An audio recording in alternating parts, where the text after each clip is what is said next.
Hello, this is Fiona Cuthbertson coming from the pod to record the first post-election podcast. This week we're lucky enough to have Andrew Goodacre. Andrew is a well-known advocate for the independent retail sector, having been CEO of the British Independent Retailers Association since 2018 and a low pay commissioner since January 2024. He also represents BIRA on the Department of Business Retail Sector Council, serves as a member of the British Retail Consortium's Policy Board and the Welsh Retail Council. He has devoted his career to strengthening Britain's high streets and the communities they support by ensuring the needs of independent retailers are heard by government decision makers. Welcome, Andrew.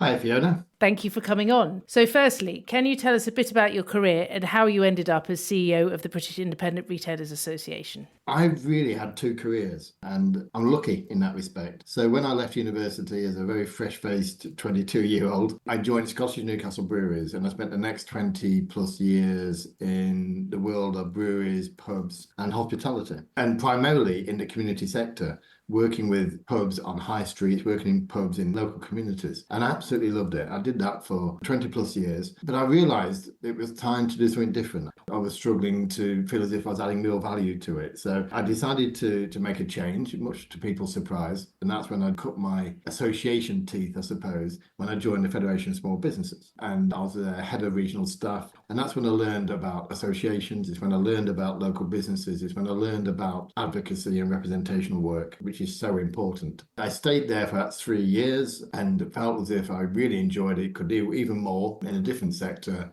So I joined then the Residential Landlord Association as a chief executive, which I did for 5 years, which again was really enjoyable and learned a lot about being a chief executive for the first time. And then the opportunity to join BIRA came up. We started talking in the beginning of 2018, and it was really, for me, about going back to what I really value. And it's about high streets, it's about communities, it's about local economy, it's about small business people really working very hard, and as an association, us trying to help them succeed. It was a no-brainer for me to join them in 2018 and continue this second career I've had, helping out small businesses through BIRA. And what is the most important lesson you've learned over your career? I think there's a couple. One of them is stay true to your values, be honest and be transparent with people, especially as a leader. People want to know what you stand for. I think people want to know what your values are and people want to know they can approach you.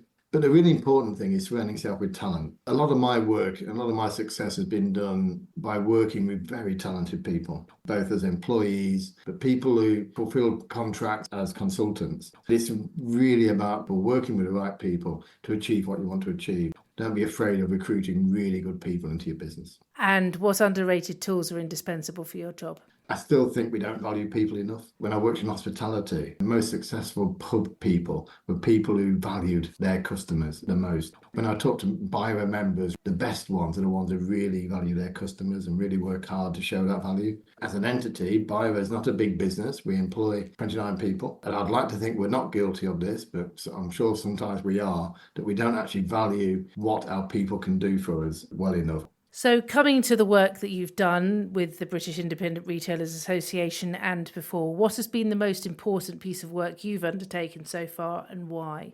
There's two that really stand out for me. One is BIRA is now a very credible membership association. I'm not saying it wasn't before, and the people who ran it before me did a very good job, but I think we lacked profile. Now we have people who want to talk to us. When I say people, I mean government departments, civil servants, ministers, secretaries of state, who value what we've got to say. So I think establishing BIRA as a credible membership association with a credible voice has been really important. And linked with that, I would say that the single biggest win we've had, and when I first met you, you were one of the driving forces helping us with this, was creating an alternative to business rates. Business rates is the biggest challenge for small businesses. They really find it an unfair tax.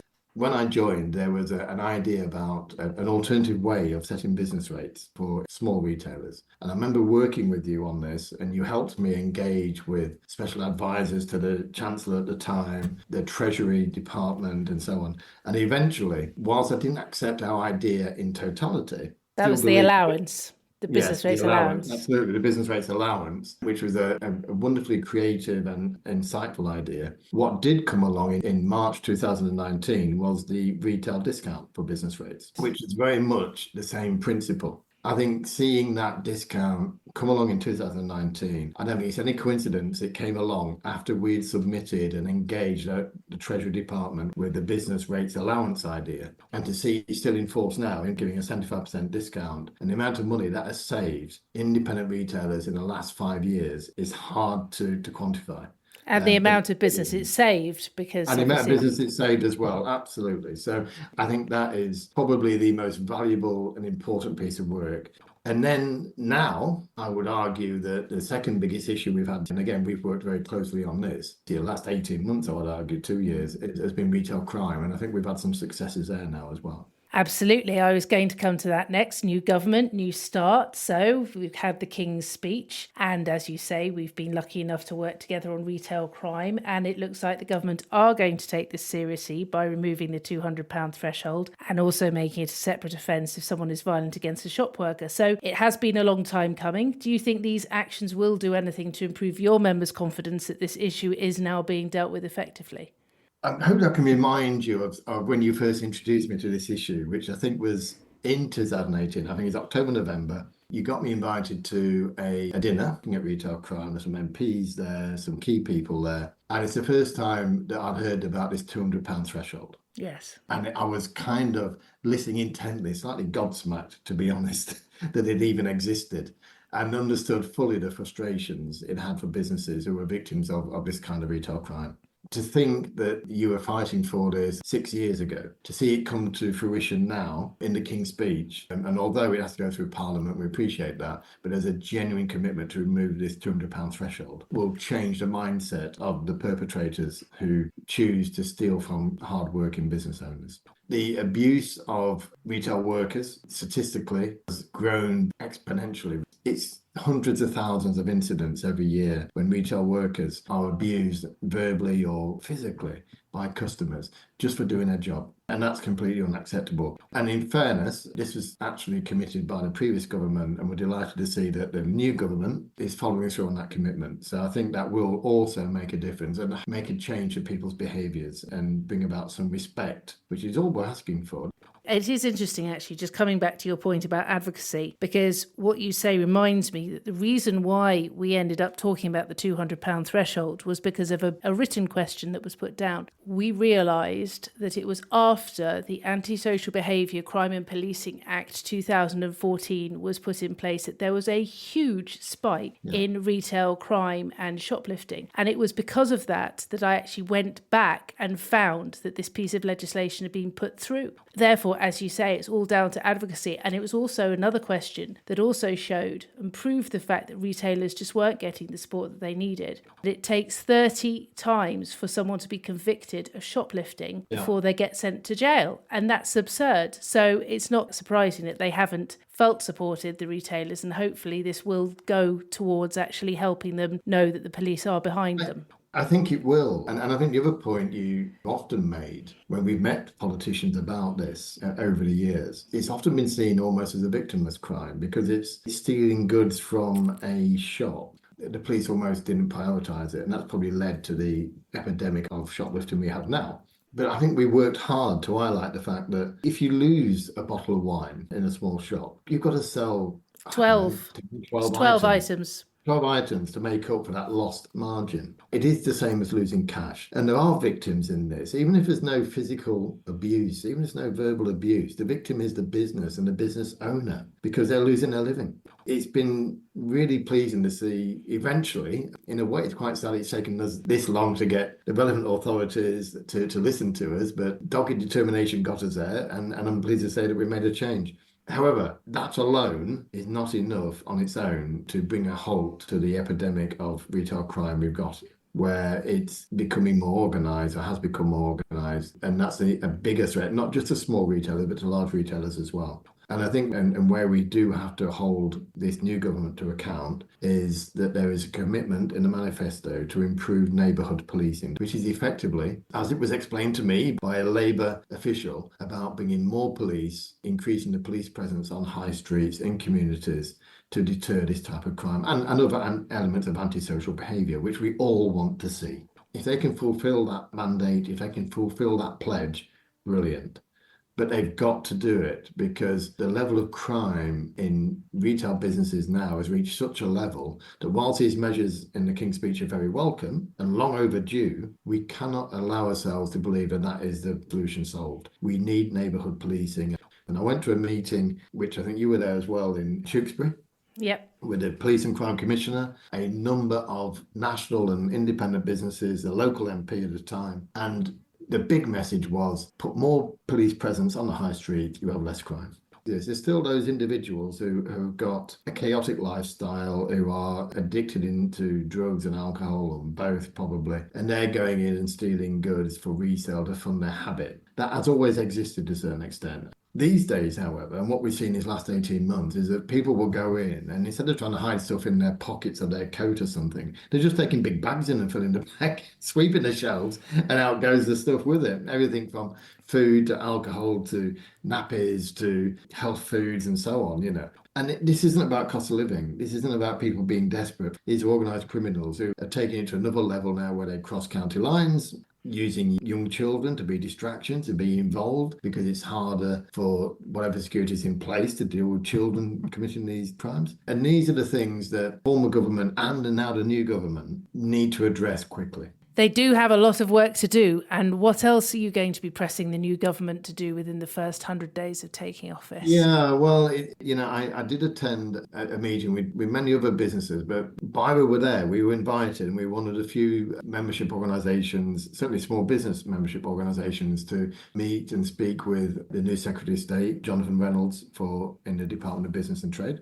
Within his 4 key priorities is small business support, and he recognises the value of small business to the UK economy, and absolutely rightly so. It is fundamental, not just to the economy. From our perspective, independent retail are fundamental to local economy, local economies, local high streets. So I'm really hoping that they really live to those words. And if they really want to support small business, then absolutely, let's look at this issue of business rates again. Let's make sure that the retail discount is protected, properly protected, baked in at 75%, which is where it's been there for the last couple of years. And let's make sure there is a commitment to looking at the whole business rates issue and maybe removing it and shifting the burden of rates to the bigger online retailers who have gained from changing consumer behaviours. Also, within the 100 days, there's a commitment from this new government to making work pay. I've yet to meet an independent retailer who doesn't value the people who work for them. They have fantastic loyalty from the people who work for them. They treat them very well. They're part of that business, part of that family. So I would urge the new government, yes, let's look at this. I'm on the low pay commission, as you said in my introduction. That's part of it, sorting out the national living wage, sorting out the age differentials applied within there. But let's not overburden small businesses with more employment legislation. It's already shark-infested waters for independent retailers, for small businesses in general. It's easy to make a mistake, a genuine mistake, unintended, and can cost the employer an awful lot of money to put that right. I'm all for sorting out bad employers, large and small, absolutely. But let's not increase the burden of bureaucracy and administration and regulations to such an extent that it becomes difficult to employ people. I think it's about making sure that they really understand the challenge of independent retail, what we need. It's reducing the cost of running a shop. It's reducing the regulatory burden, whether it's employment law, whether it's the law of selling cigarettes and vapes. We're not against banning cigarettes and vapes, but they provide tension points within a business when you say, no, you can't have it. And the sale of knives and bladed items is another good example of that. We don't want burdensome regulations, and we want continued investment in high streets as well. And they've been a bit quiet on that. We removed levelling up as a phrase, but what's replacing it? There does need to be a holistic view of the retail sector and its part in the economy and the world. So what issue for retailers does not get the coverage it should, do you think? I think there's still a massive underestimation of the role independent retail and retail plays in terms of generating growth in the economy and the importance they have in local communities. I think a lot of people pay lip service and say the right things. Yeah, we value this, we love our local shop. But I'm still not sure that it's truly, truly valued and appreciated when you see the policies that have been developed. And it comes back to what I was saying about this investment in those areas, making sure that these places are truly accessible, making sure that there's an infrastructure that supports that high street business. we recognise that high streets are changing. We recognise that the role of retail on that high street is changing. And we work closely with hospitality and culture associations, and we need leisure to come through to these places so that they are places where people want to spend their time, and retail is part of that. So I still think there's a lot of work to be done in educating policymakers, civil servants, and ministers and secretaries of state who really understand the business model of an independent retailer, why it's so important to retain them and support them within a local community, and the role that that plays in creating a healthy local society, not just health in terms of economic health, but health in terms of people's well-being. Having a busy, thriving high street with things to do, bringing people out from their homes in a safer environment is such a positive statement to make to any community. Do you think devolution will help with this? Well, there's more power going to the mayors. I think that can help. I mean, I live near Birmingham, and I'm not biased in this. I'm absolutely apolitical, but I saw the benefit of having a dynamic mayor in Andy Street who improved the fortunes of the area, getting investment in. I think Andy Burnham in Manchester has done a good job of bringing investment into Manchester. So I think we can look at those examples. And yes, I think it's important that decisions for local areas are made locally. The really important bit, though, is making sure that they are informed decisions and that those individuals and the people who work in their policy departments properly engage with the local stakeholders, including small businesses like independent retailers. As I said before, we have just had one election. So what do you think the world is going to look like in 5 years' time towards the next one? Oh, I don't know. I think I'll be looking at it through retired glasses, in fairness, Fiona. So, I'm coming up to my 61st birthday, and it may be time in 5 years' time for a younger person to be doing what I'm doing and bring the required energy to it. If I had a hope, and this is genuine, this is a personal thing, I guess, as much as anything else. I'm a father with two grown-up daughters, one of which has got married, one who had a son last year, so I'm now a grandfather. And what I hope is that people, the general public, people in communities and in society, learn to respect each other that little bit more. We talked about crime, we talked about the abuse. There seems to be a disconnect at the moment between what's right and wrong. People in general seem to have lost respect for each other. I'm not sure there's the same respect for the police that there was in the past. I'm not sure the same respect for teachers that there was in the past. And so I just hope in 5 years' time that we start to bring about a society that does start to care for each other just that little bit more. And with that, we come to the end of another interview. We are in a brave new world. Let's see if the government matches their King's Speech with action. So thank you to the listeners of the podcast. If you have any questions, please feel free to comment. If you think it's worth coming back, please like and subscribe. If you feel you need something to tide you over to the next podcast, please buy my book Party Games on Amazon. And on that note, I'll see you next time. Hope you have a good week, one and all.